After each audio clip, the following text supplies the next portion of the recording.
반갑습니다. 모모입니다. 오늘 함께할 책은 조선 500년의 세월을 고스란히 담아낸 조선 왕조 실록 그 두 번째 이야기입니다. 지난 시간 태종 이성계부터 성종까지 1편이 많은 분들의 사랑을 받았는데요. 오늘 준비한 두 번째 이야기에는 제10대 연산군부터 제16대 인조까지 준비했습니다. 방대한 분량 속에 담긴 이 이야기는 왕조의 흥망성쇠이자 한 인간이 살아가는 과정에서 마주하는 갈등과 선택이기도 합니다. 그럼 조선 왕조실록 두 번째 이야기 들어가 볼까요? 구독과 좋아요도 잊지 않으셨죠? 그럼 시작해 보겠습니다.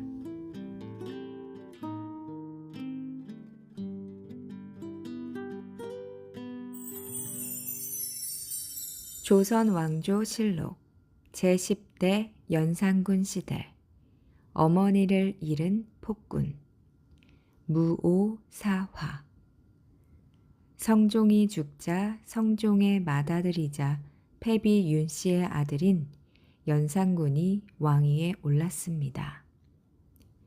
연산군은 아버지 성종과는 달리 학문을 멀리했고 공부를 하는 대신 사냥이나 놀이를 즐겼습니다. 어려서부터 성질이 난폭했던 연산군은 자신의 잘못을 말하거나 충고의 말을 하는 신하들을 서슴지 않고 죽였습니다. 때문에 연산군의 곁에는 충성스러운 신하는 사라지고 적당히 비유만 맞추는 간사한 신하들이 득실거렸죠. 이들 중에 당시의 권력을 잡고 있던 유자광, 이극돈을 대표로 하는 훈구 세력은 젊고 충직한 사림 세력들을 조정에서 완전히 몰아낼 궁리를 하고 있었습니다. 사림 세력은 사사건건 자신들의 일을 방해하였기 때문에 그 기회를 노리고 있었죠. 그리고 그 기회가 찾아왔습니다. 1498년 연산군 4년 이극도는 성종실록을 편찬하기 위해서 김일손이 쓴 사초를 살펴보고 있었습니다. 사초는 역사 편찬의 자료가 되는 여러 가지 기록을 말합니다. 거기서 이극도는 사림 세력의 중심 인물이었던 김종직이 쓴 조의 제문과 상소문을 발견했습니다. 그런데 그 상소문에는 다름 아닌 자신을 비난하는 내용이 담겨 있었죠.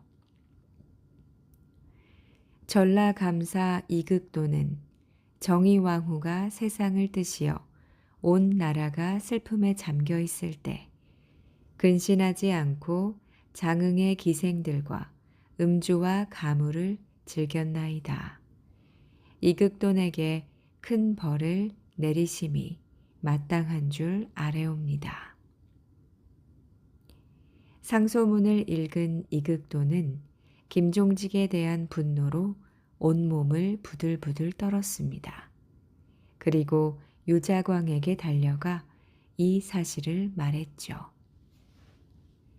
유자광은 이극돈의 이야기를 듣고 김종직에게 당했던 치욕이 다시 떠올라 이를 악물었습니다. 김종직이 함양 부사로 부임했을 때 김종직은 길을 가다가 어느 정자에 유자광이 쓴 시가 걸려 있는 것을 발견했습니다. 그리고 쓰레기를 걸어 놓았다고 호통을 치며 즉시 떼어 불사른 일이 있었습니다. 이 일로 유자광은 김종직은 물론 사림 세력 전체를 미워하며 이를 갈았죠.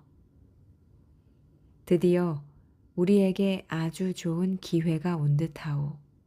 김종직은 이미 죽었지만 그의 제자인 김일손이 버젓하게 살아있지 않소. 또한 살인 무리는 여전히 활개를 치고 있단 말이오. 이번 기회에 눈에 가시 같은 살인파를 완전히 뿌리 뽑읍시다.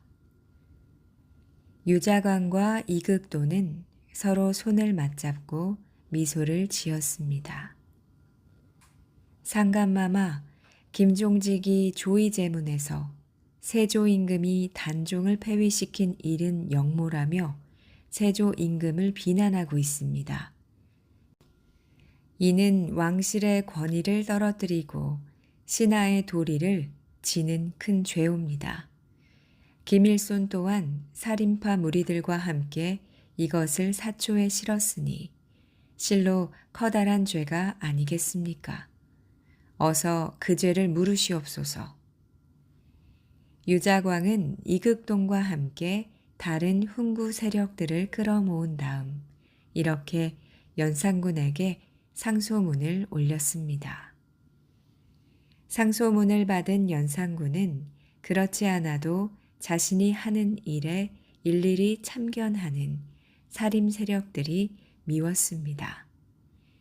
연산군은 두말하지 않고 유자광의 뜻대로 하기 시작했죠. 먼저 6년 전에 죽은 김종직에게는 무덤을 파헤쳐 시신을 다시 한번 죽이는 부관 참시형의 벌을 내렸습니다.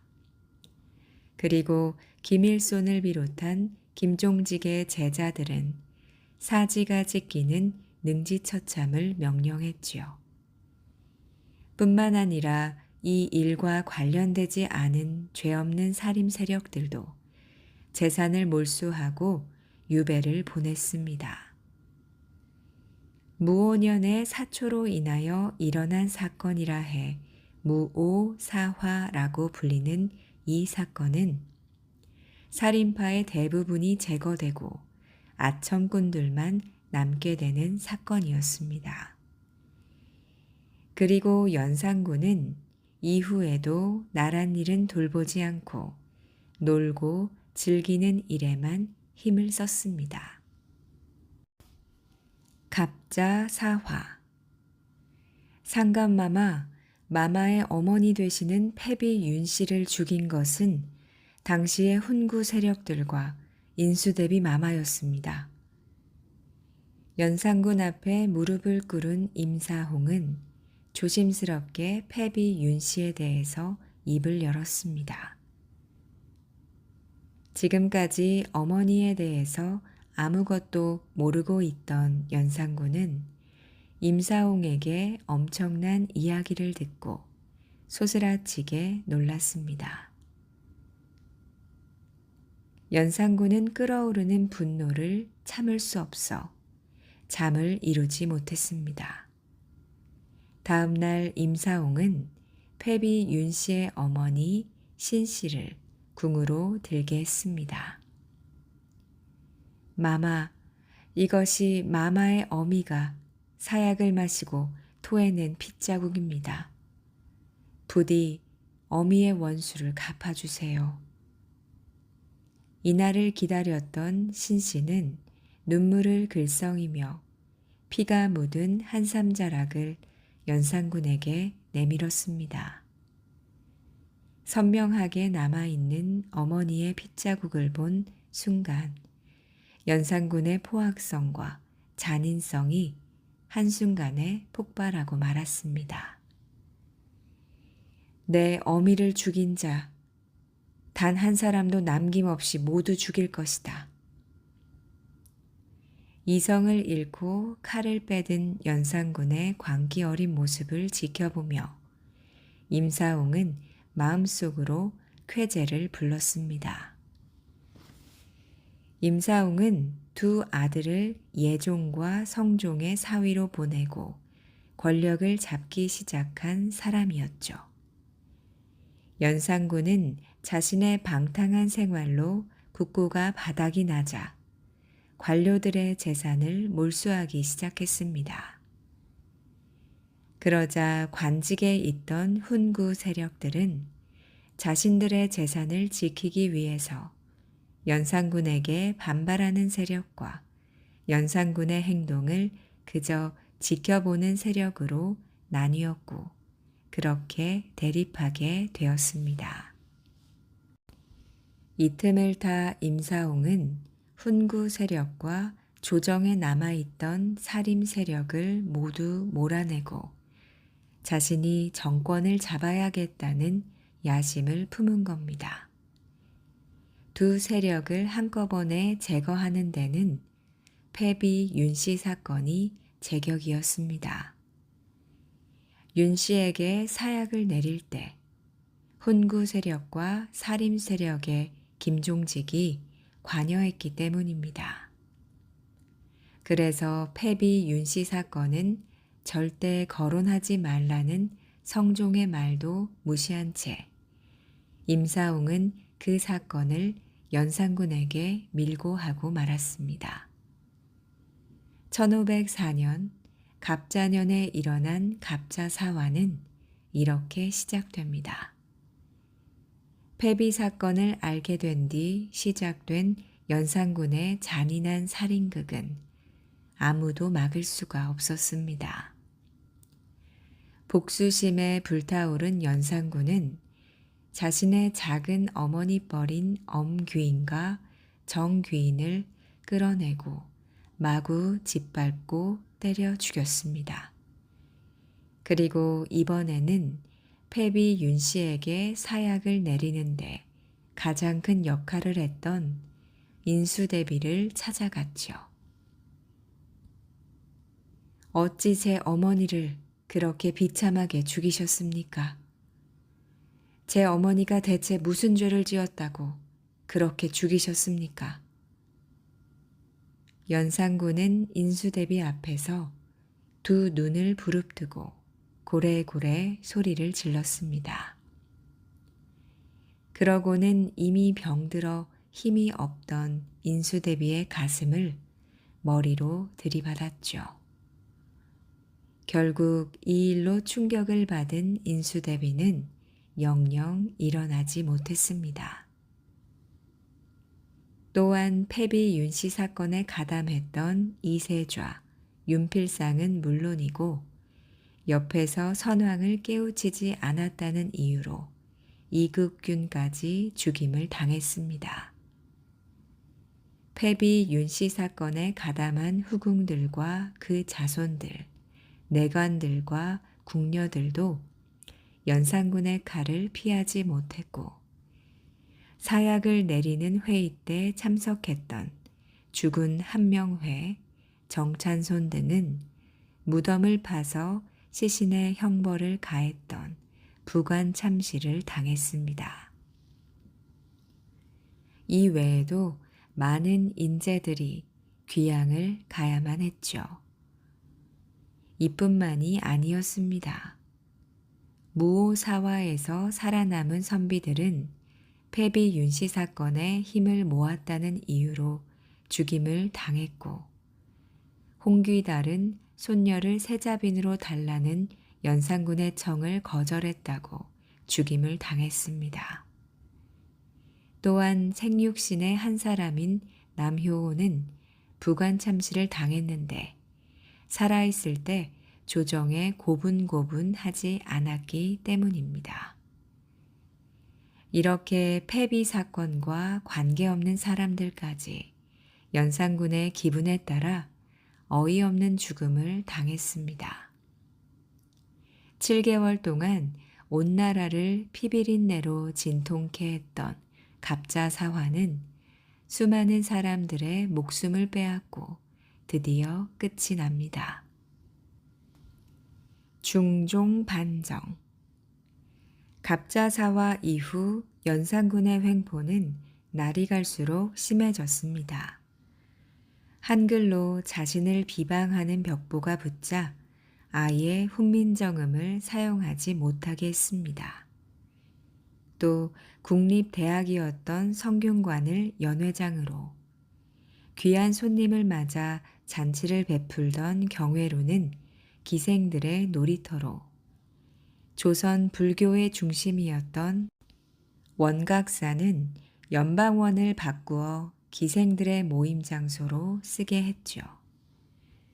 나란 일은 뒷전이고 날마다 전국에서 선발된 예쁜 여인들을 궁중으로 불러들여 슬판을 벌였습니다. 사냥을 즐기기 위해서 도성 30리 내에 살고 있던 백성들은 쫓아냈고 여기에 민가를 철거하기까지 했죠. 연산군의 이러한 폭정에 나라는 더욱더 궁핍해지고 백성들의 원성은 높아만 갔습니다. 이때였습니다. 한때는 연산군의 포악한 정치에 참여해 이조 판서라는 높은 벼슬까지 했다가 연산군을 비꼬는 시를 썼다는 이유로 쫓겨났던 성희안이 연산군을 몰아낼 생각을 하고 있었습니다. 성희안은 자신과 뜻을 같이할 사람으로 무신 출신이며 연산군에게 원한과 불만을 갖고 있는 박원종을 선택했습니다. 박원종은 연산군에게 원한이 맺힌 사람입니다. 그에게는 성종의 형, 월산대군에게 시집을 갔던 누이가 있었죠. 그런데 연산군이 박씨 부인의 아름다움에 반해 자신의 큰 어머님에도 불구하고 그녀를 탐하다 옷을 벗기는 사건이 일어난 겁니다.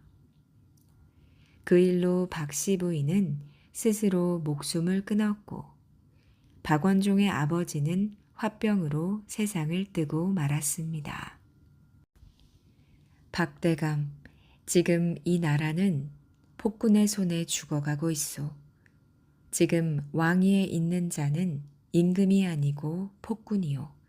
우리 합쳐 이 폭군을 몰아냅시다. 성희안은 박원종의 손을 잡고 자신의 생각을 털어놓았습니다. 이렇게 하여 성희안의 지혜에 박원종의 군사력이 합해졌습니다. 두 사람은 이조 판서 유순정과 연산군의 신임을 얻고 있던 신윤무를 끌어들이고 박문영, 장정 등의 무장 출신 대감들에게서 군사를 동원해 주겠다는 약속을 받았습니다. 그리고 1506년 9월 1일 거사의 날로 잡았죠. 드디어 그날이 되자 모든 일은 일사천리로 진행됐습니다.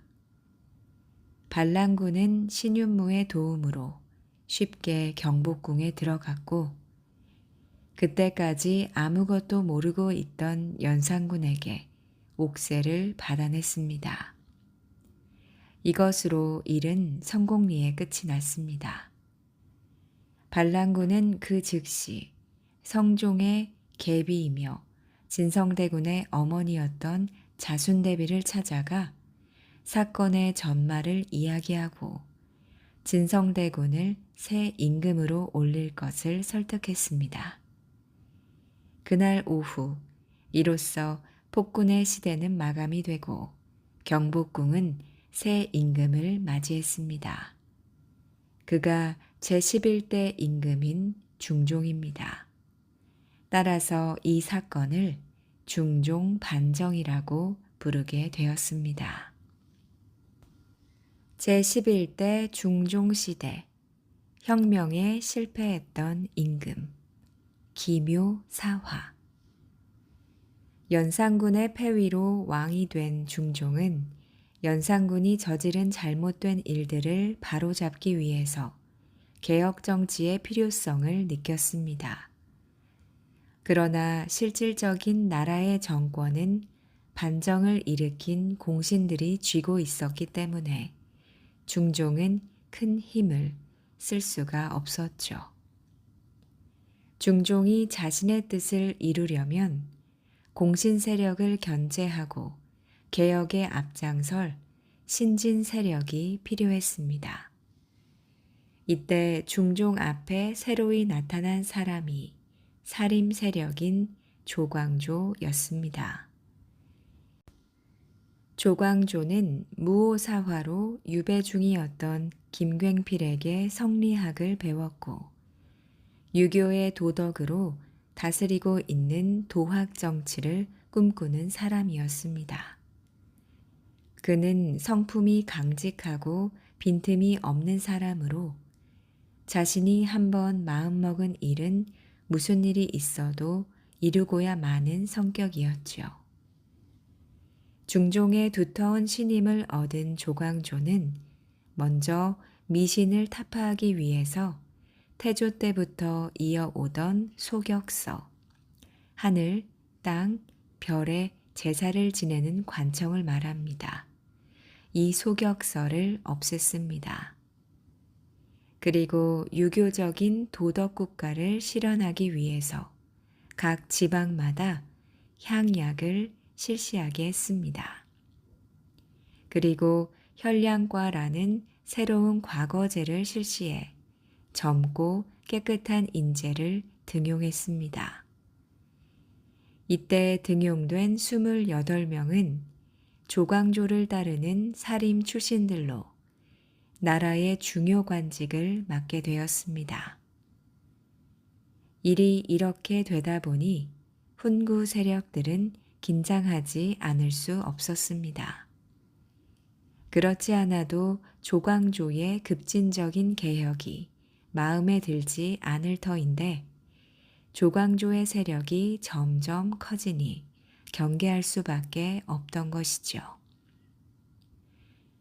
그러던 어느 날 마마 반정 공신들 중에는 반정에 참여하지 않았는데도 벼슬과 토지를 하사받은 가짜 공신들이 있습니다. 이번에 이들을 철저하게 가려내 제거하시옵소서. 조광조는 이른바 위훈 삭제 사건이라고 불리는 이 일을 중종에게 간청하였습니다. 처음에는 중종은 이 일을 거절하였으나 조광조가 강력하게 밀어붙이는 데다 훈구 세력의 한 사람인 정광필까지 조광조를 지지하자 어쩔 수 없이 그의 말을 따르게 되었습니다. 위훈 삭제 사건 결과 중종 반정 때 거짓으로 공신칭호를 얻은 훈구 세력 76명이 무더기로 그 지위를 빼앗겼습니다. 그러자 훈구 세력들의 불만이 폭발을 했습니다. 결국 이 일로 조광조에게 소인배라 조롱을 당한 남곤과 공신 자격을 박탈당한 심정, 조광조에게 탄핵을 받은 홍경주 등이 조광조를 몰아낼 음모를 꾸미기에 이르는 거죠. 하루는 중종의 후궁이며 홍경주의 딸인 희빈 홍씨가 급하게 중종의 처소에 들었습니다. 마마, 제가 뒤뜰을 거닐다 우연히 주운 것이 있사온데 이것을 한번 보시지요. 홍씨는 벌레 먹은 나뭇잎 하나를 중종 앞에 놓았습니다. 중종이 나뭇잎을 자세히 살펴보니 주초위왕이라는 글씨의 모양대로 벌레가 갉아먹은 흔적이 있었습니다. 중종은 깜짝 놀라 희빈 홍씨를 쳐다보았습니다. 마마, 주와 초가 합쳐지면 조가 나옵니다. 이것은 조씨성을 가진 자가 왕이 된다는 뜻이 아니옵니까?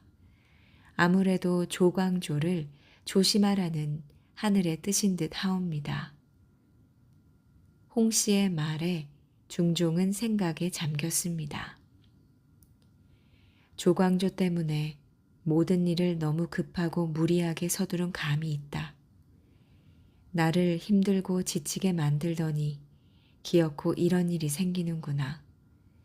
내가 조광조를 너무 가까이 두었나 보다. 이 일로 조광조에 대한 중종의 믿음이 흔들리기 시작했습니다.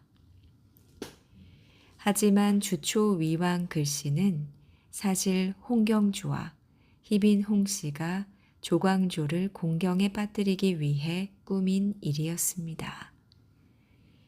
나뭇잎에다가 미리 주초위왕이라는 글씨를 쓰고 그 위에 꿀을 발라 벌레들이 갉아먹게 했던 것이죠. 이때를 놓치지 않고 남곤, 심정, 홍경주는 그날 밤 중종을 찾아갑니다. 그리고 조광조와 그 일파가 왕의 자리를 넘보고 계략을 꾸미고 있다고 거짓을 말하죠.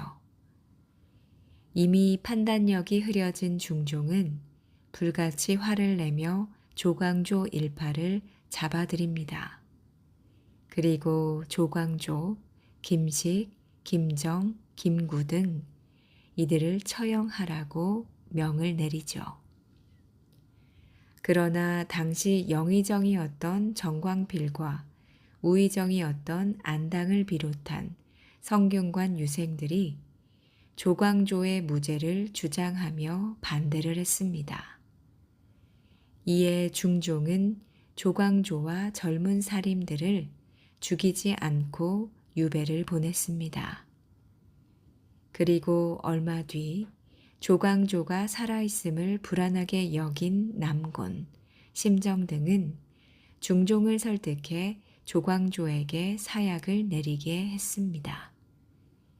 1519년 김효년에 일어난 김효사화, 이렇게 불리는 이 사건으로 또 한 번 젊은 사림 세력들은 큰 희생을 치렀습니다. 제12대 인종시대, 너무나 착한 임금. 상감마마 윤원노 무리들이 마마께서 세자로 계실 때 온갖 수단 방법을 가리지 않고 마마를 해치려던 위험한 사람들입니다. 이들을 먼 곳으로 보내시옵소서.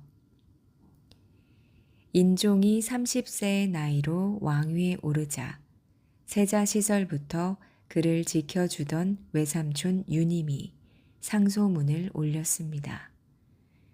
그러나 마음씨 착하고 슬기로웠던 인종은 유님의 상소를 받아들이지 않았습니다.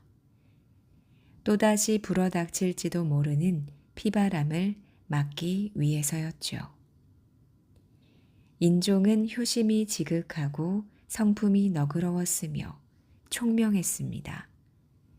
인종은 왕이 되자 백성을 위한 바른 정치를 펴기 위해서 조광조가 실시했던 현량과를 부활시키고 이연적, 유인경, 유관 등 어진 선비들을 중앙으로 진출시켜 중요한 관직을 맡겼습니다.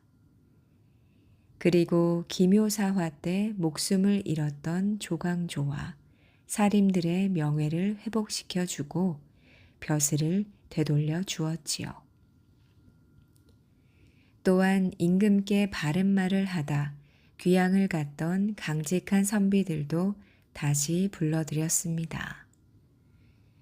이러한 인종의 노력은 그동안 불안과 공포로 떨었던 백성들이 새로운 희망을 갖도록 했습니다. 그러나 그 기간은 너무 짧았습니다. 인종이 자신의 뜻을 펼쳐보기도 전에 죽음이 찾아왔기 때문입니다.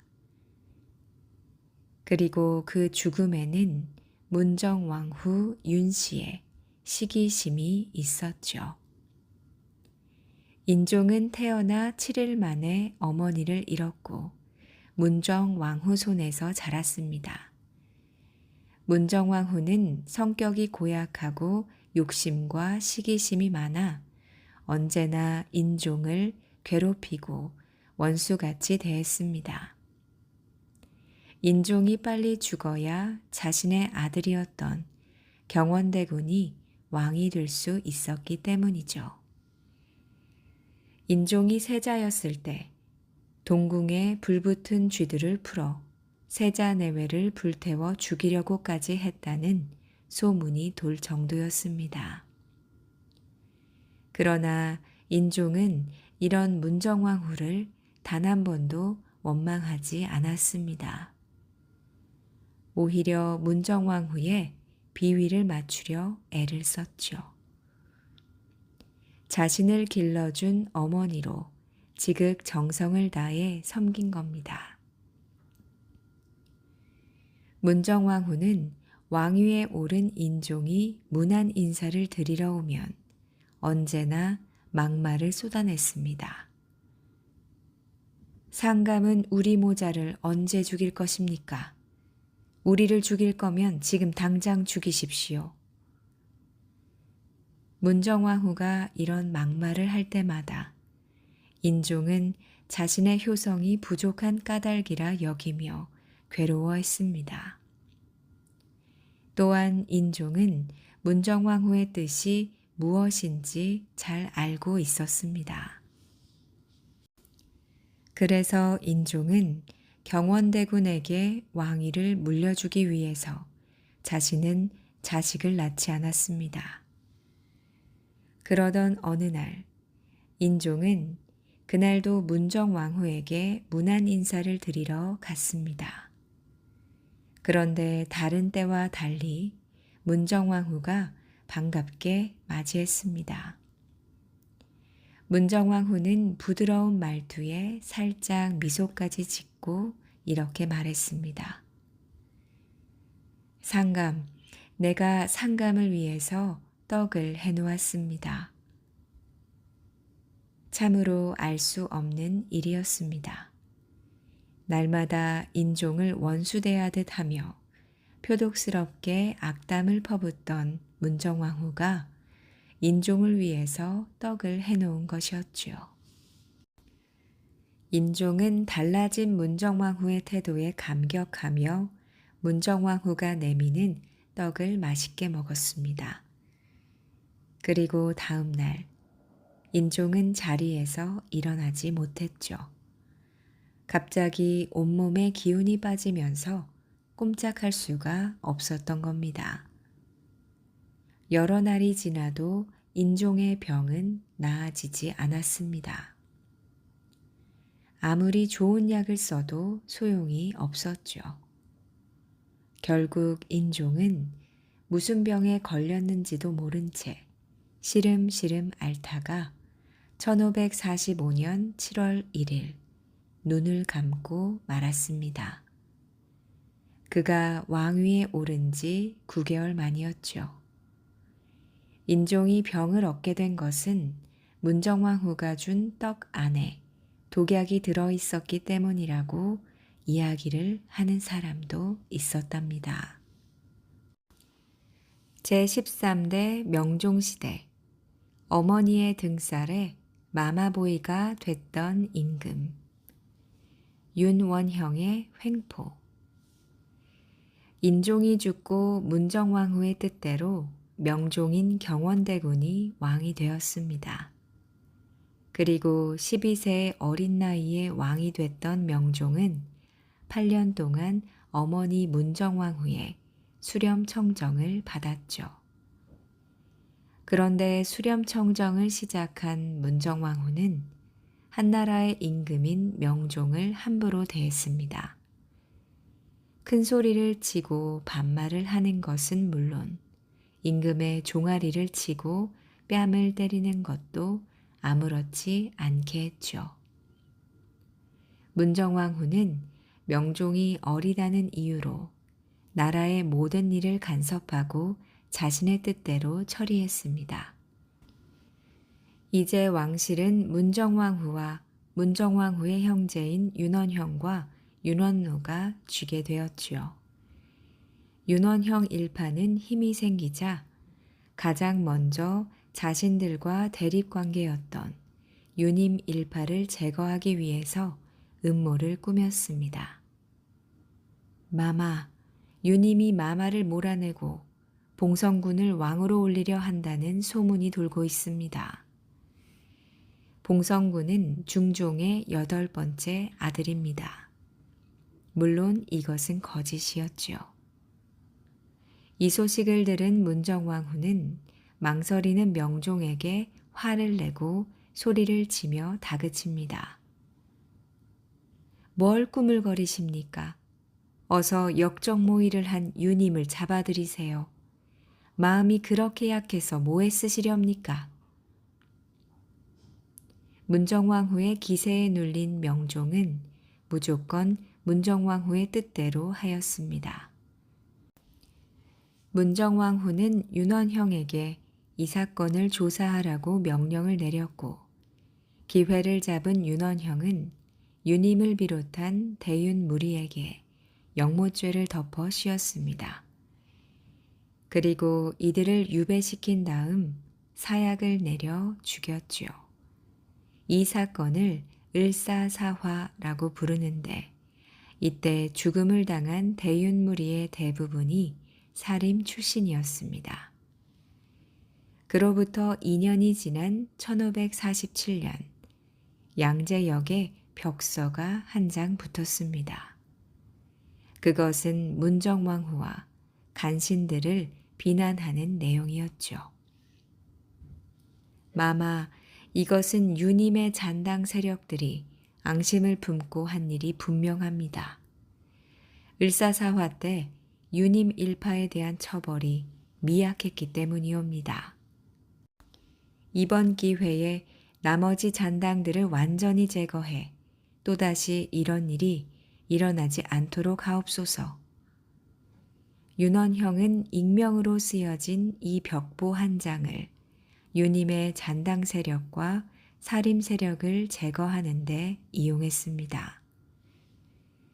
양재역 벽서 사건으로 불리는 이 사건으로 송인수, 이학수 등이 목숨을 잃었고 많은 사람들이 유배를 당하는 등 죄 없는 사람들이 희생되었습니다.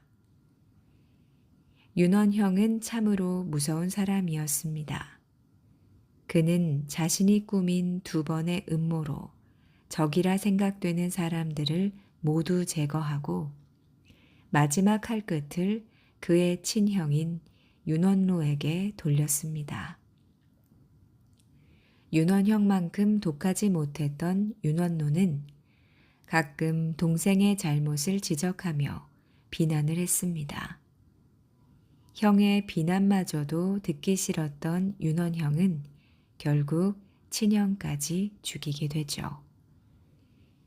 이제 조정에서는 문정왕후와 윤원형에게 대적할 사람이 없었습니다. 두 사람의 비위를 건드리면 살아남을 수가 없었지요.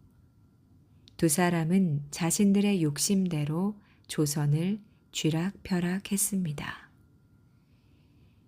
이때 명종이 할 수 있는 일이라고는 포악한 문정왕후 밑에서 남몰래 우는 것, 그리고 어머니가 시키는 대로 하는 것 뿐이었습니다. 어린 명종의 눈에서는 눈물이 마를 날이 없었습니다. 어지러운 나라와 의적 임꺽정. 명종이 20살이 되자 직접 나랏일을 돌볼 수 있게 됐습니다. 그리고 외삼촌 윤원영의 행포를 견제하기 위해서 이량을 중요한 자리에 앉혔습니다. 그러나 이것은 명종의 실수였죠. 이량은 윤원형과 조금도 다를 바가 없는 인물이었습니다.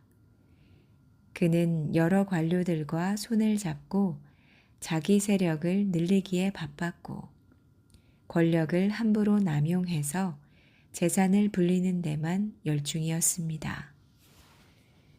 문정왕후 또한 수렴청정이 끝났는데도 명종을 가만두지 않았습니다. 문정왕후의 권력 욕심은 말릴 수가 없었죠. 시시콜콜 나랏일에 참견하고 자신의 뜻을 이루기 위해서 명종을 괴롭혔으며 그래도 뜻대로 되지 않을 때는 명종을 골방으로 불러들여 매질을 했습니다. 임금은 있으되 허수아비였고 문정왕후는 자기 마음대로 조정을 쥐고 흔들었고 신하들은 자신들의 권력을 챙기기에 바빴으니까요. 이로 인해 나라는 혼란스러웠고 민심 또한 어수선했습니다.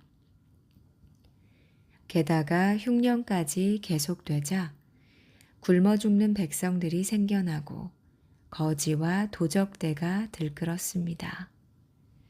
그것도 부족해서 전라도 지방에는 왜구들이 침입을 했고 마을을 불태우고 노략질을 일삼았습니다.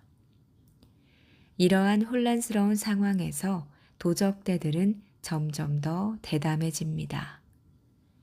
처음에는 날이 저물었을 때 숨어서 선비들의 노잣돈이나 빼앗던 그런 도적대들이 나중에는 대낮에도 몰려다니며 모두를 약탈하기에 이르렀습니다. 이들 무리 중 백성들 사이에 의적으로 통하는 사람이 있었습니다. 그는 양주 지방의 백정 출신으로 사회에서 멸시를 받는 것에 불만이 많던 임꺽정이었죠.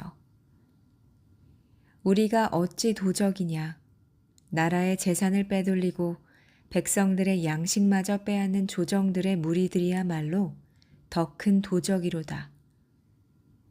임꺽정은 옳지 않은 방법으로 재산을 모은 양반들이나 관리들의 집을 털어 그 재물을 가난하고 굶주린 백성들에게 나누어 주었습니다. 또한 백성들이 관리나 양반들에게 억울한 일을 당하고 횡포를 당하면 그들을 혼내주기도 하였죠. 임꺽정은 힘없는 백성들에게는 의적이었고 관리나 양반들에게는 두려움의 대상이자 골칫거리였습니다. 날마다 자신들의 재산을 빼앗길까 노심초사하던 관리들은 임꺽정을 잡아달라는 상소문을 나라에 올리기 시작합니다. 임꺽정이 조정에 바치는 물건에까지 손을 대자 조정에서도 사태의 심각성을 깨달았습니다. 그리고 임꺽정에게 현상금까지 내걸고 체포작전을 펼치기 시작했죠. 그러나 백성들의 지지를 받고 있던 임꺽정은 쉽게 잡히지 않았습니다. 위기가 닥칠 때마다 백성들이 그를 도왔기 때문입니다. 백성들에게 임꺽정은 단순한 도적의 우두머리가 아닙니다. 임꺽정은 백성들의 어려운 형편을 보살펴주는 사람이었고 자신들의 울분을 대신 풀어주는 의로운 사람이었습니다. 임꺽정은 1562년 1월 체포령이 내려진 지 3년 만에 관군의 손에 붙잡힙니다. 그리고 체포된 지 15일 만에 처형당했죠. 이렇게 나라 안은 이런저런 소동으로 잠잠할 날이 없었고 문정왕후가 살아있는 한 조선은 안정을 찾을 것 같지 않았습니다. 그러던 1565년 나라를 혼란에 빠뜨렸던 문정왕후가 드디어 죽음을 맞았습니다. 문정왕후가 죽자 명종은 문정왕후의 보호 아래 권력을 휘두르던 승려 보우를 가장 먼저 제거하고 윤원형을 유배 보냈습니다. 이때 윤원형과 함께 권세를 누리던 그의 첩 정난정이 그와 함께했습니다. 그러나 정난정이 윤원형의 본부인인 김씨를 독살했던 사건이 밝혀지자 두 사람은 유배지에서 스스로 목숨을 끊었습니다.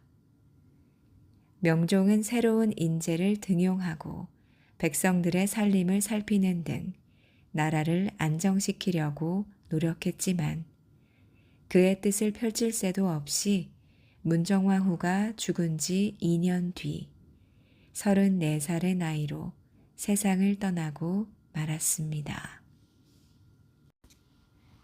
제14대 선조시대. 현명했으나 국제정세를 읽지 못한 임금. 명종에게는 왕위를 이을 아들이 없었습니다. 그래서 중종의 손자인 하성군이 왕위에 오르게 되었지요. 그가 선조입니다. 선조는 16세의 나이에 임금이 되어 명종의 비인 인순왕후의 수렴청정을 받았습니다. 그러나 워낙 총명하고 나란 일을 처리하는데 능숙해서 1년 뒤에는 직접 정사를 돌보았죠. 선조는 먼저 조정을 혼란스럽게 했던 훈구 세력과 인척 세력들을 모두 내쫓고 이론과 실천을 겸비한 관리 선발을 위한 현량과를 다시 실시합니다. 그리고 사림의 인재들을 많이 등용했고 이황의 충고대로 영의정 이중경과 힘을 합쳐서 안정된 정치를 펼쳤습니다. 그러나 사림이 정권을 쥐게 되자 신진사대부인 김효원과 인순왕후의 동생 심의겸이 서로 대립하면서 당이 갈라질 조짐이 보였고 조정은 다시 시끄러워지기 시작했습니다. 한 번은 모든 관리들의 인사권을 담당하고 있는 2조 전랑 자리에 김효원이 추천되자 심의겸이 반대하고 나섭니다. 상감마마, 김효원은 윤원영이 살아있을 때 그 집을 드나들며 그의 비위를 맞췄던 자입니다. 그런 자에게 2조 전랑을 맡기시면 조정은 얼마 못 가 간신배들로 들끓 겁니다. 이 때문에 김효원은 7년 뒤에나 전랑 자리에 앉게 됩니다. 몇 년 뒤 김효원이 전랑 자리에서 물러나자 심의겸의 동생 신충겸이 그 후임으로 추천됩니다. 그러자 이번에는 김효원이 반대를 하고 나섭니다. 상감마마, 신충겸은 왕의 외척입니다. 인사권을 쥐고 있는 전랑 자리에 외척이 앉아 있으면 선왕 때와 같이 외척 세력이 커져 나라가 위태로워질 수 있습니다. 이러한 두 사람의 갈등으로 조정은 두 파로 갈라졌습니다. 김효원이 도성 동쪽에 살고 있어 그를 따르는 무리를 동인, 도성 서쪽에 살고 있는 신의겸을 지지하는 무리를 서인이라 구분하게 되었죠. 살인파가 동인과 서인으로 갈라지자 이인은 두 당을 화해시키려 애썼습니다. 그러나 동인과 서인은 한치의 양보도 없이 서로를 헐뜯고 이이가 죽고 나서는 본격적으로 싸움을 벌였습니다. 처음에는 동인이 서인의 대표인 신의겸을 탄핵해 파직시킴으로써 조정은 동인이 장악하게 되었습니다. 그러나 얼마 뒤 이이의 제자로 서인 편에 섰던 정여립이 동인 편에 서게 되면서 정여립 모반 사건이 일어났습니다. 정여립은 고향으로 내려가 대동계라는 조직을 만들고 군사들을 훈련시키면서 역모를 준비했던 거죠. 기축 옥사라고 불리는 이 사건으로 정여립이 스스로 목숨을 끊고 천여 명이 죽임을 당했습니다. 이로써 조정은 서인의 손에 잠시 넘어간 듯 했으나 또다시 세자 책봉 문제가 떠오르면서 동인이 정권을 장악하게 됐습니다. 이즈음 선조의 왕비인 의인왕후는 몸이 약한 탓에 아이를 낳을 수가 없었습니다. 선조의 나이가 많아짐에 따라 대신들은 세자 책봉을 서두르게 되었지요. 동인이었던 이산해는 서인인 정철이 광해군을 마음에 두고 있는 것을 알았습니다. 그래서 이산해는 정철이 임빈김 씨의 아들 신성군을 죽이고 광해군을 세자에 책봉하려 한다고 모함을 하였죠. 이 일로 선조의 분노를 샀던 정철은 감옥에 갇히게 되고 서인의 대부분은 숙청이 되었습니다. 그러나 이것이 끝이 아니었죠. 동인은 다시 남인과 북인으로 갈라졌고 북인은 다시 대북과 소북으로 그리고 중북과 육북, 골북으로 나뉘어졌습니다. 이렇듯 조정 대신들은 자신의 뜻과 조금만 어긋나도 팔을 나누어 끊임없이 당파 싸움만 일삼았습니다. 임진왜란. 전하, 지금 나라가 편안하다 하여 안심하고 있을 때가 아니옵니다. 언제 남쪽의 왜구들이 침입할지 모르는 일이오니 10만 명의 군사를 길러 대비하셔야 합니다. 율곡 이이는 죽기 얼마 전 선조에게 전쟁에 대비해 10만 양병설을 주장했습니다. 그러나 당파 싸움에 빠져 있던 조정 대신들은 누구 하나 귀담아 듣는 사람이 없었죠. 하지만 일본은 우리나라와 상황이 달랐습니다. 1580년 말 일본을 통일해 강성해지고 싶어하던 도요토미 히데요시는 백성과 무사들의 불만을 잠재우기 위해서 나라 밖으로 눈을 돌렸습니다. 대륙 정벌의 꿈을 갖고 있던 히데요시는 명나라를 치러 갈 것이니 길을 빌려달라는 요구를 하며 조선 지리와 군사 기밀을 조사하는 등 미리부터 조선을 침략할 준비를 철저하게 하고 있었던 것이죠. 1590년 3월 선조는 뒤늦게 일본의 움직임이 심상치 않다는 것을 알았습니다. 그리고 황윤길과 김성일에게 일본을 정탐하라고 명령을 내렸죠. 그러나 이듬해 조선으로 돌아온 그들은 서로 다른 보고를 했습니다. 상감마마, 지금 왜나라는 전쟁 준비를 마친 상태입니다. 머지않아 우리나라로 쳐들어올 것이 분명합니다. 지금이라도 서둘러 대비를 해야 합니다. 황윤길의 보고에 이어서 김성일도 보고합니다. 상감마마, 도요토미 히데요시는 우리가 걱정할 정도의 인물이 아닙니다. 전쟁 준비 또한 없었습니다. 근심치 마옵소서. 이렇게 서로 다른 의견에 선조와 대신들은 갈팡질팡을 하고 있었습니다. 당시 조정은 동인이 서인보다 우세했던 탓에 동인인 김성일의 말을 믿는 쪽이 많았습니다. 선조 또한 백성들을 불안하게 하고 싶지 않아서 김성일의 말을 믿었죠. 때문에 조선은 앞으로 닥칠 큰 전쟁에 대해서 아무런 대책을 세우지 않았습니다. 그리고 1592년 4월 13일 결국 무방비 상태의 조선은 일본의 침략에 속수무책으로 당했죠. 10만 명이 넘는 잘 훈련된 왜군은 먼저 부산 진성을 공격했습니다. 부산에서는 첨사라는 관직을 맡고 있던 정벌은 숫자도 적고 훈련도 안 된 군사들을 격려하며 죽을 각오로 싸웠습니다.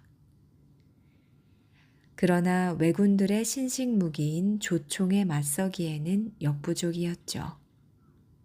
사정은 다른 곳도 마찬가지였습니다. 부산을 시작으로 밀양, 경주, 창원이 차례로 무너졌고 충주 탕금대에서 왜군을 맞은 신립의 군사들도 제대로 싸워보지 못하고 전멸을 당합니다.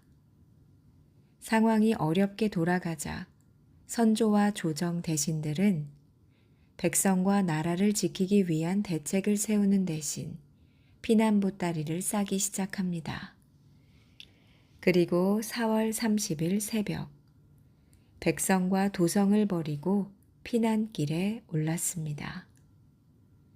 이렇게 임금마저 떠나고 없는 한양은 전쟁이 일어난 진 20일 만에 일본의 손에 넘어갑니다. 이순신 장군. 조선군대가 육지에서 왜군에게 참패를 당하고 선조와 대신들이 왜군을 피해 도망다니기 바쁠 때 전라 좌수사 이순신은 바다 한가운데 우뚝 섰습니다. 그리고 밀려오는 왜선들을 닥치는 대로 부수기 시작했죠. 1592년 5월 4일 옥포 앞바다로 출정한 이순신은 왜선 26척을 격파하고 그 다음 날은 고성 적진포에 머물러 있던 13척의 왜선을 불태워 버리고 말았습니다. 이렇게 첫 번째 출정을 승리로 이끌었죠.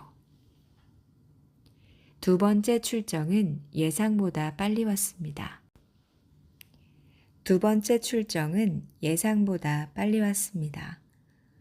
5월 27일 이순신은 사천에 왜선이 나타났다는 보고를 받았습니다. 장군, 항구에는 12척의 배가 정박해 있고 왜병들은 뒷산에 모여 있는데 그 수는 400에서 500쯤은 돼 보입니다. 군관 이언양의 보고를 들은 이순신은 잠시 생각을 했습니다. 적은 산 위에 있고 우리는 아래에 있으니 산 위에서 포를 쏘면 우리가 위험해질 수 있다. 적을 바다로 유인해야 한다. 모든 함대를 뒤로 물려라. 이순신은 마치 도망치는 것처럼 뒤로 물러났습니다. 그러자 왜군들은 이순신의 생각대로 서둘러 쫓아왔습니다. 드디어 왜선이 바다 한복판까지 따라오자 이순신은 왜선을 향해 공격 명령을 내렸습니다. 처음으로 전투에 참가하는 거북선이 조선 수군 중심에 서서 천자표를 발사하자 왜선들은 맥을 못 추고 차례로 무너집니다. 이것이 사천양 해전입니다. 이순신이 이끄는 조선 수군은 당포, 가덕도, 부산포에서도 계속 승리를 거둡니다. 7월 8일 이순신에게 연일패했던 왜군은 70여 척의 배를 재정비한 정예 함대를 이끌고 거제와 고성 사이 지형이 좁고 암초가 많은 견내량에 숨어들었습니다. 이순신은 먼저 판옥선 5에서 6척을 보내 견내량의 왜선을 넓은 한산도 앞바다로 유인했습니다. 적선이 바다 한가운데로 들어서자 공격 신호에 맞춰 이순신, 이혁기, 원규는 3군 연합함대들을 질서정연하게 만들었죠. 모두 깃발을 올리고 호각을 불면서 학의 날개 모양으로 진영을 만들었습니다. 그리고 일제히 대포와 불화살을 쏘아댔죠. 그러자 순식간에 왜선들은 불덩이로 변했고 왜군들은 낙엽 떨어지듯 쓰러졌습니다. 거북선의 활약 또한 대단했습니다. 바다를 누비며 불꽃을 내뿜고 왜선의 머리며 꼬리를 들이박아 힘없이 부서뜨렸으니까요. 이 전투가 임진왜란 3대 전투 중 하나인 한삼도 대첩입니다. 이후로 이순신과 거북선이 지키고 있는 바다에는 왜선이 감히 접근하지 못했습니다.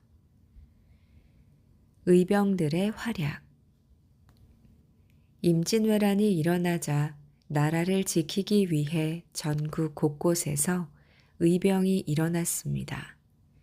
농민, 노비, 선비, 승려 할 것 없이 나라를 살리겠다는 한마음으로 자신들의 목숨을 내놓고 외적과 싸웠습니다. 이들 중 언제나 붉은 옷을 입고 싸운다 하여 홍위 장군이라고 불리는 곽재우는 의령, 창녕을 중심으로 외적과 싸웠습니다. 곽재우는 한 번도 싸움에서 지지 않아 적군들을 무서움에 떨게 했던 의병장이었습니다. 이외에도 고경명은 전라도 장흥에서, 김천일은 나주에서, 경상도에서는 정인홍과 김면희, 경기도 안성에서는 홍계남, 황해도에서는 김만수가 의병들과 함께 적과 싸워 이겼습니다. 한편 산악지대의 밝은 승려들도 왜군을 물리치는데 많은 공을 세웠습니다. 서산대자 휴정은 각 절마다 편지를 보내 승군을 조직하게 했으며 영규대사, 처영대사, 유정대사 등은 각지에서 적군과 맞서 승리를 거두었습니다. 이렇게 전국에서 의병들이 일어나 승리를 거두자 지방 관리들도 의병과 함께 승리하기 시작했습니다. 이러한 가운데 1592년 10월 왜군은 나가오카 다다오키를 선봉장으로 해서 진주성을 공격해 왔습니다. 진주 목사 김시민은 3,000명의 군사로 3만 명을 상대해야 하는 어려운 상황이었죠. 목숨을 걸고 싸운 백성들과 의병장 김천일의 도움으로 진주성을 지킬 수 있었습니다. 임진왜란 3대 싸움 중 하나인 진주성 싸움은 임진왜란이 일어나고 조선 군사가 육상에서 싸워 최초로 승리한 싸움입니다. 이 전투로 왜군 10,000명이 죽었고 김시민이 전사했습니다. 이듬해 2월 권율이 진을 치고 있던 행주산성에 가토우 카요미사가 정예부대 2만 명을 앞세우고 쳐들어왔습니다. 광주 목사였던 권율은 처영대사가 이끄는 의병과 함께 한양을 되찾기 위해서 올라가는 길이었죠. 구원병으로 명나라 군사들이 와주기로 했습니다. 그러나 명나라 군사들이 벽제관에서 패하고 퇴각했다는 소식을 듣고 행주산성에 진을 치게 된 겁니다. 성 아래에서는 왜군들이 새까맣게 성벽을 타고 올라오고 성 위에서는 권율의 군사들과 의병들이 화살을 쏘며 막고 있었습니다. 새벽에 시작된 싸움은 시간이 갈수록 더욱 치열해졌습니다. 장군님, 큰일 났습니다. 화살이 다 떨어졌습니다. 아직 싸움은 끝나지도 않았는데 화살이 바닥났으니 큰일이었지요. 성 아래에는 왜군들의 시체가 쌓여갔지만 왜군들 또한 지치지 않고 계속 성을 공격했습니다. 권율의 명령에 따라 군사들은 화살 대신 돌멩이를 손에 들었습니다. 부녀자들은 치마 위에 또 하나의 치마를 짧게 잘라 입고 돌멩이를 날랐고 군사들과 의병들은 그 돌멩이로 적과 싸웠습니다. 이렇게 모두가 죽기를 각오하고 싸운 행주성 싸움은 왜군을 10,000명이나 물리치는 큰 승리를 거두었습니다. 때문에 행주대첩은 한산대첩, 진주대첩과 함께 임진왜란의 3대 대첩으로 기록되고 있으며 그때 부녀자들이 입은 짧은 치마를 행주치마라 부르게 되었답니다.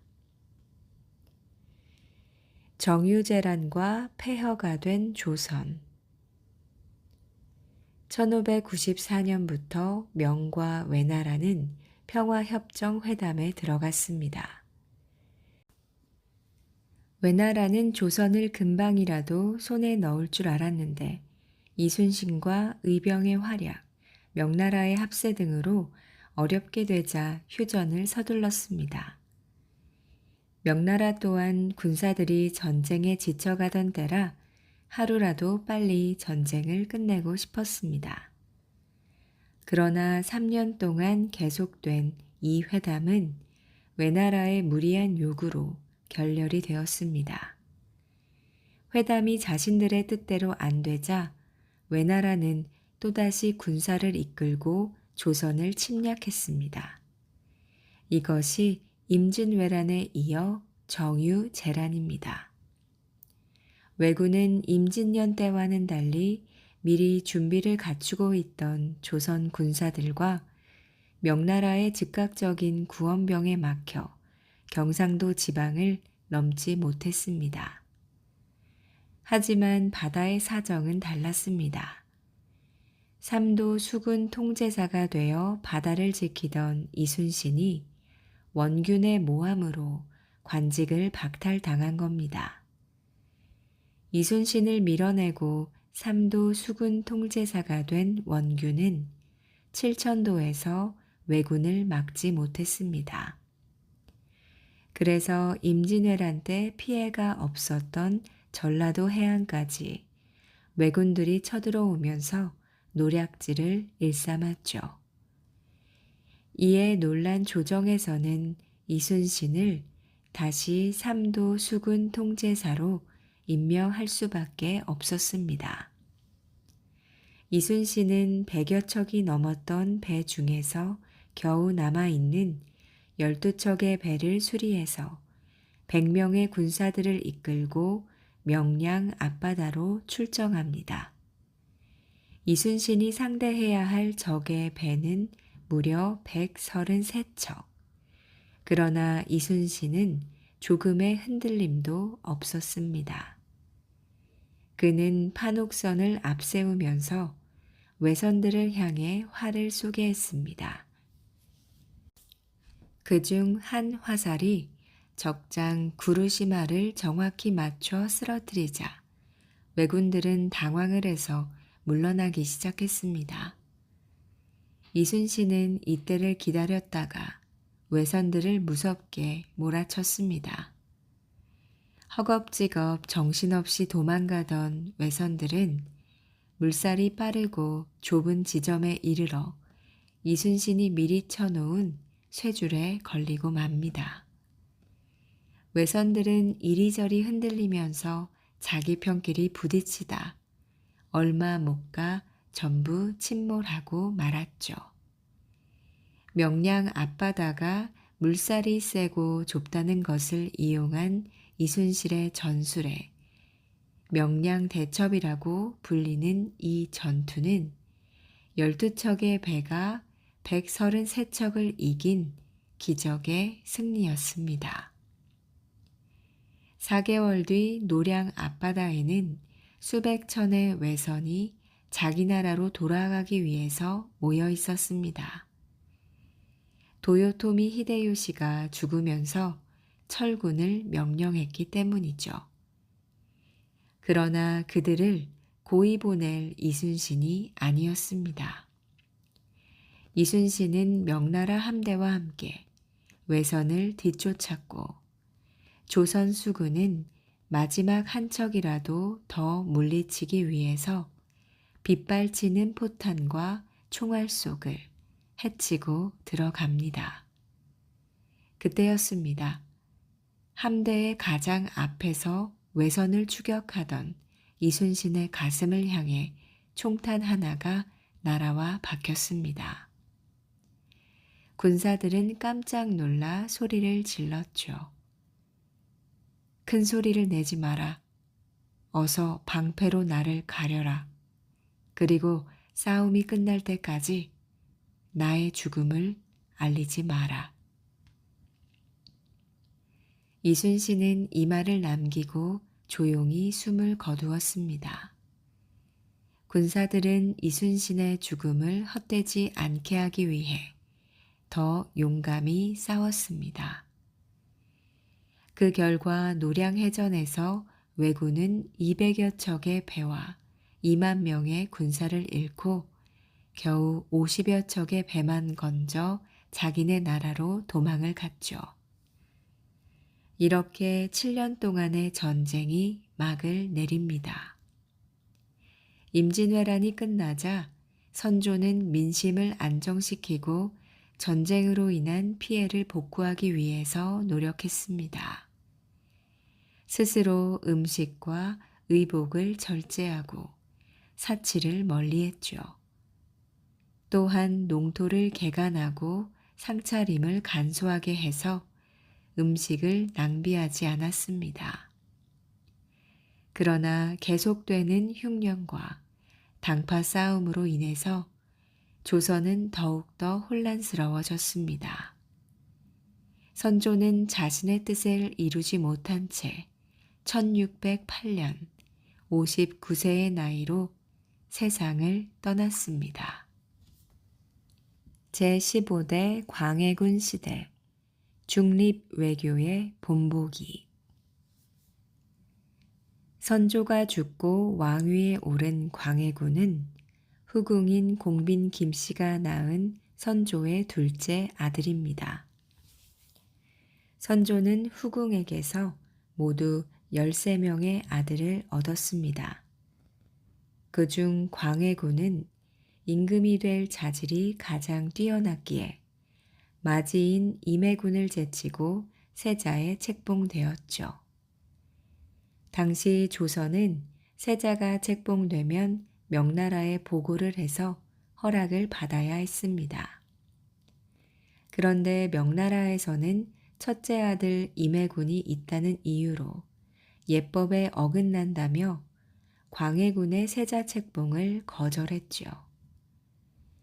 임진왜란 중에 세자가 된 광해군은 명나라의 허락을 받지는 못했지만 세자로서 자신의 할 일을 묵묵히 해내고 맙니다. 그리고 신하들에게는 많은 신임을 얻었습니다.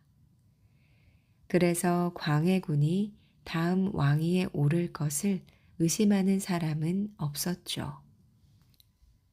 그러나 전쟁이 끝나고 선조의 계비가 된 임목왕후가 영창대군을 낳자 광해군의 자리가 흔들리기 시작했습니다. 선조는 서자인 광해군보다 적자인 영창대군이 왕위를 잇기를 바랬습니다. 조정 신하들 중 몇몇도 선조의 마음을 알고 영창대군을 세자로 올리려는 움직임을 보였습니다. 그러다 그 무렵 선조는 갑자기 세상을 떠납니다. 광해군은 선조 뒤를 이어 임금이 되었지만 자신의 자리가 불안하기만 했습니다. 그때 명나라에서 광해군이 세자 책봉이 된 경위를 조사하기 위해 조사단을 파견했습니다. 그것은 광해군을 왕으로 인정하지 않겠다는 뜻이었죠. 광해군은 화가 치밀어 올랐습니다. 상감마마, 임해군을 조심하셔야 합니다. 임해군은 자신의 자리를 마마께서 훔쳤다고 떠들고 다니며 마마의 험담을 하고 있다고 합니다. 이런 때 명나라 조사단이 왔으니 무슨 일이 일어날지 모릅니다. 그러니 임해군을 유배시키는 것이 옳을 줄 아옵니다. 실제로 임해군은 맏아들인 자신이 아닌 광해군에게 왕위가 돌아간 것에 큰 불만을 가지고 있었습니다. 조정의 정권을 잡고 있던 대북파 신하들이 이러한 임해군을 가만히 둘 리가 없었죠. 상감마마, 마마께서 왕위에 오르는 것을 반대했던 소북파들이 임해군과 함께 명나라에 조사단을 요청했다는 소문이 있습니다. 대북파 이이첨은 광해군의 타오르는 분노를 부채질했습니다.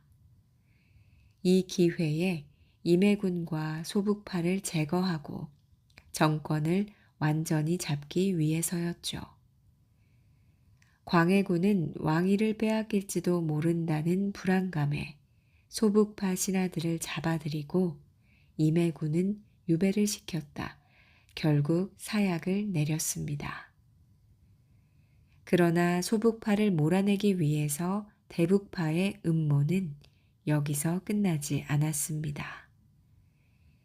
그로부터 얼마 뒤 스스로를 중림칠연이라 부르던 서자 출신의 선비들이 벼슬길을 열어달라고 상소한 일이 있었습니다.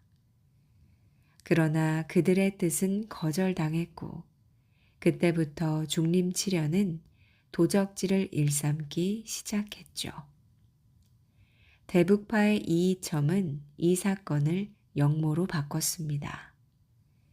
그들로부터 거짓 자백을 받아내 임목대비의 아버지 김제남을 죽이고 7세밖에 안 된 영창대군을 방에 가두어 놓고 뜨거운 불을 지펴 죽게 했죠. 대북파는 능창군까지 역모를 뒤집어 씌워 사약을 받게 했습니다. 뿐만 아니라 영창대군의 어머니였던 임목대비마저 폐위시키고 서궁으로 쫓아냈습니다. 내 이대로 가만히 당하고 있진 않을 것이다. 반드시 원수를 갚아줄 테다. 광해군에게 아무런 죄도 없이 죽임을 당한 능창군. 이 능창군의 친형 능양군은 동생이 죽은 뒤부터 날마다 복수의 칼날을 갈고 있었습니다. 게다가 임목대비를 폐위시키고 서궁에 가두는 사건이 벌어지자 능양군은 역모를 계획했죠. 이런 때에 대북파에 의해서 조정에서 쫓겨난 서인들이 능양군을 찾아갔습니다. 대군마마, 지금 임금은 온갖 폐륜을 저지르는 데다 지금까지 섬기던 명나라를 멀리하고 오랑캐와 손을 잡았습니다. 이는 있을 수가 없는 일입니다. 지금이야말로 임금을 몰아내고 나라를 바로잡아야 할 때입니다. 명분만 앞세우던 이들은 광해군의 중립 외교를 몰아붙이며 능양군을 구슬렸습니다. 1618년 후금이 명나라를 공격하자 명나라에서는 조선에 서둘러 구원병을 요청했습니다.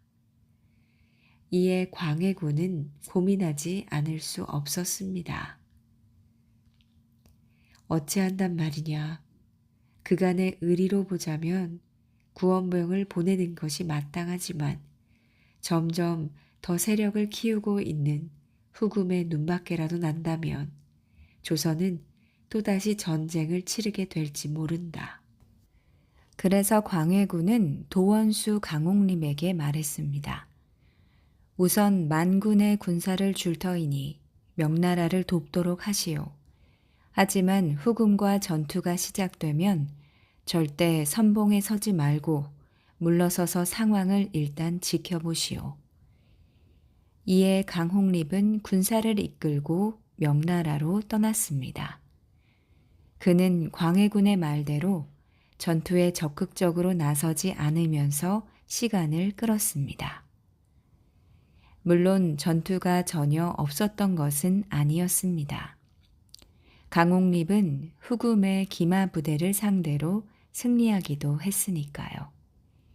하지만 후금과 싸울 때마다 피해를 최소한 줄이면서 조선군이 후금군과 직접 싸울 뜻이 없음을 보여주었습니다. 이에 조선은 후금은 화의를 맺게 되고 강홍립은 누르하치, 훗날 청태조를 만나게 됩니다. 누르하치는 이렇게 물었습니다. 후금은 굳이 조선과 싸울 생각이 없었는데 어찌하여 후금과 명나라와의 전쟁에 끼어든 것이냐. 누르하치는 마치 꾸짖듯 말했습니다. 조선은 다만 명나라와의 오랜 의리 때문에 출병한 것뿐이요. 소신의 왕께서도 후금과 싸울 뜻이 없음을 전하라 하시었소. 누르하치의 물음에 강홍립이 대답했습니다. 그러자 누르하치는 강홍립의 말을 알아듣고 더 이상 전투를 벌이지 않았습니다.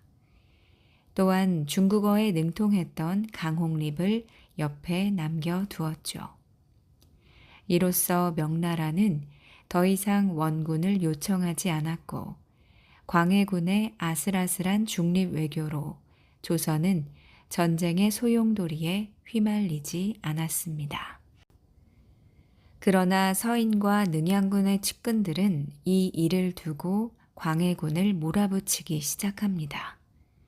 결국 능양군과 뜻을 모은 서인들은 드디어 1623년 3월 3일 새벽 반란군을 이끌고 궁궐로 쳐들어갔습니다. 의리를 저버리고 패륜을 일삼은 왕을 더 이상 섬길 수 없다. 왕을 끌어내라. 이미 궁궐 내부에는 반란군을 돕는 무리들이 있어 반란군은 쉽게 궁 안으로 들어갈 수 있었습니다. 반란군은 도나문에 이르러 반란에 성공했음을 알리는 불을 질렀습니다. 깜짝 놀란 광해군은 허겁지겁 궁궐 담을 넘어 겨우 몸만 도망쳤죠. 궁궐을 손에 넣은 반란군과 능양군은 즉시 서궁에 갇혀 있던 임목대비를 찾아갔습니다. 대왕 대비 마마, 사악한 군주를 몰아냈으니 궁궐로 돌아와 나랏일을 바로잡아 주십시오. 임목대비는 광해군을 폐위시키고 능양군을 왕으로 올리겠다는 교서를 내림으로써 능양군이 조선 제16대 왕인 인조가 되었습니다. 한편 궁 밖으로 달아난 광해군은 결국 붙잡혀 강화도로 귀양을 갔고 여러 차례 귀양지를 옮겨 다니며 살다가 1641년 제주도에서 67세의 나이로 세상을 떠났습니다. 제16대 인조시대 도성을 2번이나 버린 굴욕의 임금 이괄의 난 반정의 성공으로 인조가 왕위에 올랐지만 조선은 여전히 어수선하고 백성들의 생활은 나아지지 않았습니다. 반정에 공을 세운 서인들은 광해군 곁에서 권세를 누리던 이이첨을 비롯한 대북 세력들을 모두 몰아내고 그 자리를 차지했습니다. 그렇지만 그들은 다시 여러 갈래로 나뉘고 반대파를 제거해 자신들의 이익을 챙기기 바빴죠. 이런 상황에서 이괄이라는 자가 난을 일으켰습니다. 이괄은 인조반정에서 가장 큰 공을 세운 사람입니다.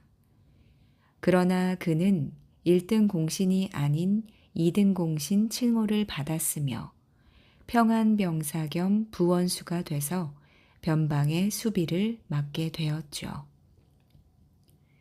이괄은 이때까지만 해도 큰 불만 없이 자신의 일에 최선을 다하고 있었습니다. 그런데 이괄을 분노케 한 사건이 일어났죠. 상감마마 평안병사 이괄이 자신이 변방으로 밀려난 것에 불만을 품고 그의 아들 이전과 한명련, 기자헌, 이시연 등과 함께 역모를 꾸미고 있다고 하옵니다. 서인 세력이었던 문회, 허통, 이우 등은 이괄을 이용해서 인조 반정에 도움을 주었던 북인 세력들을 완전히 제거하고 싶었습니다. 그래서 인조에게 거짓 보고를 했던 것입니다. 조사한 결과 모두 거짓이라는 것이 밝혀졌는데도 서인 세력은 영모죄를 묻기 위해서 이전과 한명년을 중앙으로 압송합니다. 결국 이괄의 분노가 폭발하고 말았습니다.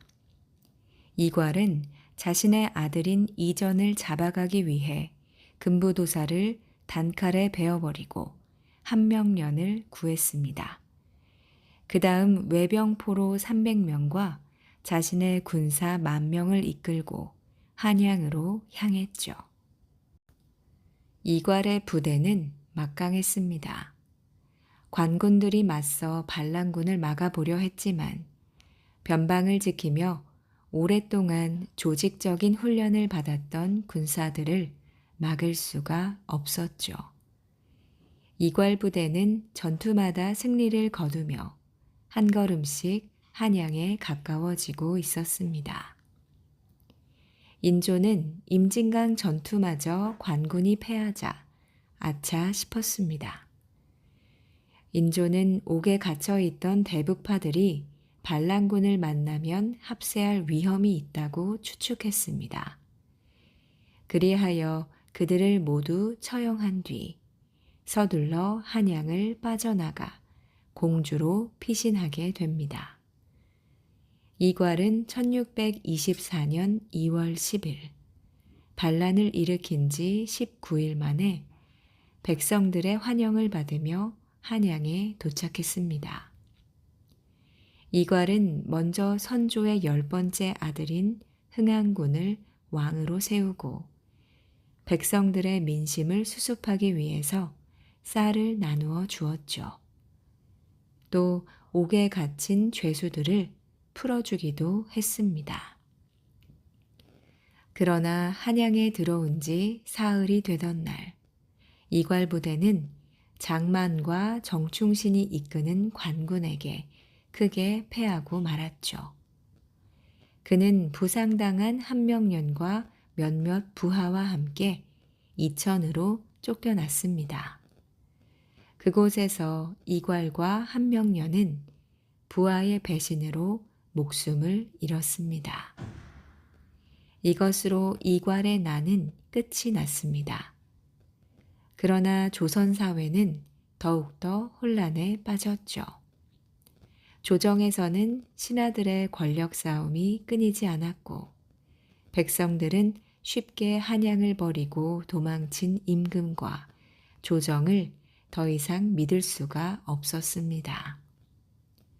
뿐만 아니라 변방을 수비하던 정예 부대가 빠져나가자 빈틈이 생겼고 결국 후금에게 침략의 기회를 주었습니다. 정묘 조약과 병자 호란. 광해군의 중립 외교는 후금과 명나라 사이에서 생긴 전쟁의 불똥이 조선으로 튀지 않게 해주었습니다. 그러나 새롭게 정권을 잡은 인조와 서인 세력은 친명 배금 정책을 피면서 드러내놓고 명나라를 섬기고 후금을 배척했죠. 이에 화가 난 후금은 침략의 기회를 노리고 있다가 이괄의 난으로 국방이 허술해진 틈을 타 1627년 1월 13일 압록강을 건너 조선으로 쳐들어왔습니다. 3만 명의 후금 군대는 순식간에 의주, 안주성, 평양성까지 차례로 점령하고 남쪽으로 내려오고 있었죠. 얼마 후 인조는 대신들을 불렀습니다. 강옥립이 후금의 선봉대로 왔다는 소식을 들었소. 더 이상 싸우지 말고 강옥립을 통해 후금과 화해하는 것이 어떻겠소. 마마, 화해라니요. 어찌 오랑캐 앞에서 고개를 숙일 수 있단 말입니까? 끝까지 싸워야 합니다. 조정 대신들은 후금과 싸워야 한다는 척화파와 화해를 해야 한다는 주화파로 논쟁을 거듭했습니다. 그러나 결국 인조는 화해를 해야 한다는 주화파의 주장을 따르기로 합니다. 조선은 후금에게 군대를 철수할 것과 다시는 국경을 넘지 않을 것을 요구했고, 후금은 조선의 생활 필수품을 공급해 줄 것을 요구했습니다. 두 나라는 이렇게 정묘 조약을 체결하고 형제의 관계를 맺게 되었습니다. 후금은 일단 조선에서 물러났으나 자신들이 한 약속을 지키지 않았습니다. 그들은 식량을 공급해 줄 것과 병선을 비롯해 군사를 지원해 줄 것을 추가적으로 요구했죠. 또한 수시로 국경을 넘어서 민가를 약탈했습니다. 이뿐만 아니었습니다. 1636년 2월 조선에 들어온 후금의 사신들은 너무나도 어처구니 없는 요구를 했습니다. 이제부터 후금과 조선은 형제 관계가 아니라 군신 관계의 조약을 맺어야 합니다. 그러니 작은 나라 조선은 큰 나라 후금에 대해서 신하의 예를 갖추기 바랍니다. 이에 분개한 조정 대신들은 후금과의 화친을 깨고 후금을 쳐야 한다고 목소리를 높였습니다. 뿐만 아니라 후금 사신이 가져온 국서를 받지 않았죠. 그러자 후금 사신들은 조정의 분위기가 심상치 않음을 깨닫고 급히 서둘러 자기네 나라로 돌아갔습니다. 그때 조정에서는 평안 관찰사에게 전쟁이 일어날 것을 대비해 군사들을 훈련시키고 무기와 장비를 점검하라는 내용의 편지를 보냈는데 그 편지를 후금의 사신에게 빼앗기고 말았습니다. 사신은 즉시 그 편지를 후금의 태종에게 가지고 갔습니다. 편지를 읽은 태종은 몹시 화가 났죠. 그해 4월 후금은 나라 이름을 청으로 바꾸고 스스로를 황제라 부르며 황제 대관식을 가졌습니다. 이때 대관식에 참석한 조선 사신을 통해 왕자를 볼모로 보내고 사죄하지 않으면 침략하겠다며 협박을 했죠. 그러나 조선은 청의 말을 듣지 않았습니다. 1636년 12월 1일 청나라 태종은 12만의 군사를 직접 이끌고 조선으로 쳐들어왔습니다. 임경업 장군이 지키고 있던 의주를 피해 남으로 내려온 청나라 군사는 14일 만에 경기도 파주까지 내려왔죠. 마음이 급해진 인조는 또다시 도성을 버리고 강화도로 피신할 궁리를 했습니다. 그러나 청나라 군사들은 어느새 도성 근처까지 와서 강화도로 가는 길을 막아버렸죠. 인조는 어쩔 수 없이 남한산성으로 급히 몸을 피했습니다.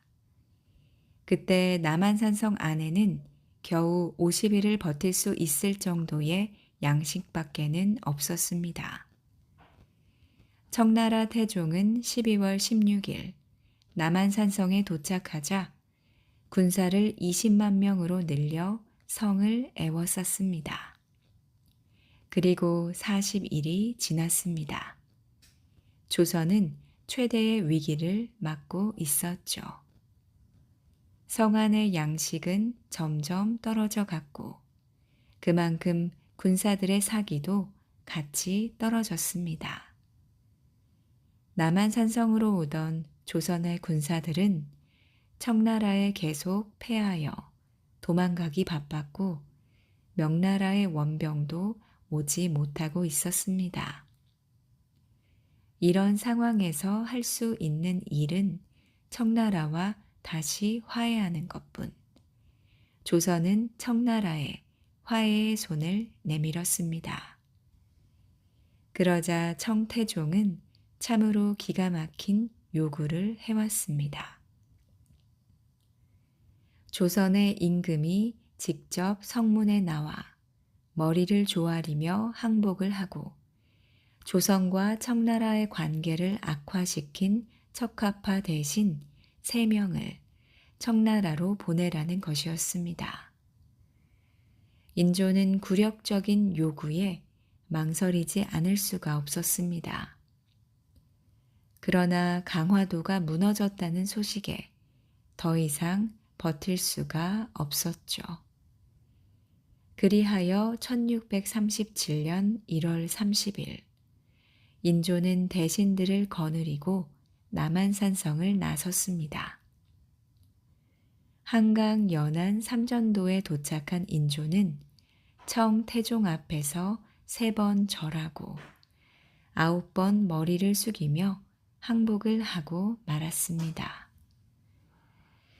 역사상 가장 치욕적인 사건을 끝으로 병자호란은 이렇게 마무리가 되었습니다. 그러나 조선은 강화조약에 따라 청나라에 대해 신하의 예를 갖추어야 했고 소현세자와 복림대군 그리고 척화파 홍익한, 윤집, 오달제를 청나라에 보내고 말았습니다. 또한 매년 조공을 바치고 원군을 보내게 되었죠. 소현세자의 이상한 죽음. 1645년 2월 병자호란으로 청나라의 볼모로 잡혀갔던 소현세자와 복림대군이 조선으로 돌아왔습니다. 8년 동안 청나라 생활을 했던 소현세자와 복림대군은 서로 다른 생각을 하고 있었습니다. 인조의 맏아들인 소현세자는 아담샬 신부와 사귀면서 천주교를 알게 되었고 천주교에 깊이 빠져 있었죠.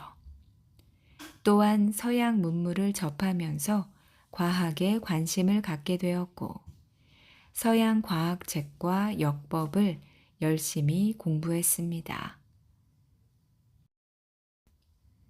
소현세자의 머릿속에는 서양의 발달된 과학을 받아들여 조선의 뒤떨어진 과학을 발전시켜야겠다는 생각뿐이었습니다. 또한 당시 조선의 지배층이 받들고 있던 성리학 말고도 다른 가치와 이념이 세상에 많다는 것을 깨달았죠. 소현세자는 조선으로 돌아올 때 화포, 천리경, 과학책, 천주교책 등 조선을 발전시킬 문물들을 가지고 왔습니다. 그러나 인조의 둘째 아들인 복림대군은 8년 동안 청나라에 대한 복수심을 키웠습니다.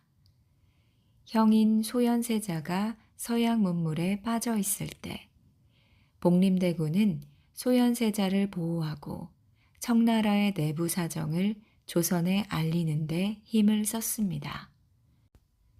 또한 명나라의 멸망 과정을 지켜보고 전쟁에서 패한 나라의 왕자라는 멸시를 받으며 청나라에 대한 복수의 칼날을 갈고 있었죠. 이러한 두 왕자의 생활을 모두 전해 듣고 있던 인조는 소현세자가 괘씸하기만 했습니다. 아바마마, 지금 청나라는 서양 문물이 들어와 과학이 발달하고 있습니다. 서양 과학에는 참으로 신기하고 편리한 것들이 많습니다. 우리도 이제 서양 문물을 받아들여 바뀌어야 합니다. 소현세자는 인조의 얼굴이 점점 어두워지는 것도 눈치채지 못하고 청나라에서 가져온 서양 책과 기계를 보여주었습니다. 날이 갈수록 청나라에 대한 원한에 사무치던 인조는 더 이상 소현세자를 봐줄 수가 없었습니다. 소현세자에게 가져왔다는 벼루를 들어 세자의 얼굴을 향해 던져버렸죠. 너는 청나라의 볼모로 잡혀가 있으면서도 억울하지도 않았느냐? 너는 삼전도에서 겪었던 치욕적인 사건을 벌써 잊은 것이냐? 벼루에 맞은 소현세자는 시름시름 앓기 시작하더니 얼마 못 가 죽고 말았습니다. 인조는 소현세자가 죽자 서둘러 장례를 치렀습니다. 그리고 소현세자의 비였던 강씨를 내쫓은 뒤 사약을 내렸죠. 얼마 뒤 인조는 청나라를 물리치고 싶어하는 복림대군을 세자로 책봉하게 됩니다.